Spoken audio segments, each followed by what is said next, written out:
1-11-এর ভয়াবহ পরিণতি বিএনপির তুলনায় কেউ বেশি ভোগ করেনি। সকালে এ মন্তব্য করেন স্থায়ী কমিটির সদস্য মির্জা আব্বাস। বলেন, সে সময় খালেদা জিয়াকে নির্মমভাবে হত্যার চেষ্টাও করা হয়েছিল। নয়াপল্টনে আরাফাত রহমান কোকোর মৃত্যুবার্ষিকীর দোয়া মাহফিলে এ কথা বলেন তিনি। বিএনপিকে ভারতের দালাল কিংবা আওয়ামী লীগের দোসর বানানোর চেষ্টা হচ্ছে উল্লেখ করেন Mirza Abbas. Jamuna smart refrigerator, smart লাইফে স্মার্ট রেফ্রিজারেটর।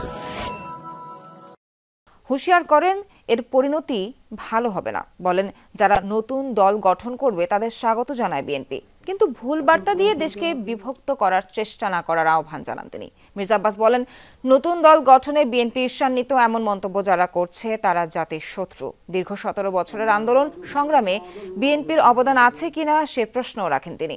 বিএনপিকে দোষারোপ করা থেকে বিরত থাকার আহ্বান জানিয়ে তিনি বলেন, দেশের স্বাধীনতা সার্বভৌমত্ব রক্ষায় কঠিন পরিণতি ভোগ করতে হয়েছে জিয়া পরিবারকে। অনেকে বলেন নতুন একটা দল হচ্ছে আর বিএনপি নাকি ওটাকে জেলাস করছে। এই কথা যারা বলেন তারা জাতির শত্রু। দল হবে, নতুন দল হবে কিংবা হবে না, যারা করবে তাদের উপর নির্ভর করে। দল ঘোষণা হওয়ার পরে বিএনপির ভূমিকা কি থাকে সেটা দেখবেন।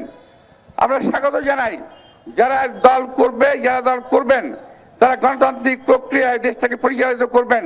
আমরা সহযোগিতা করে প্রয়োজন পড়লে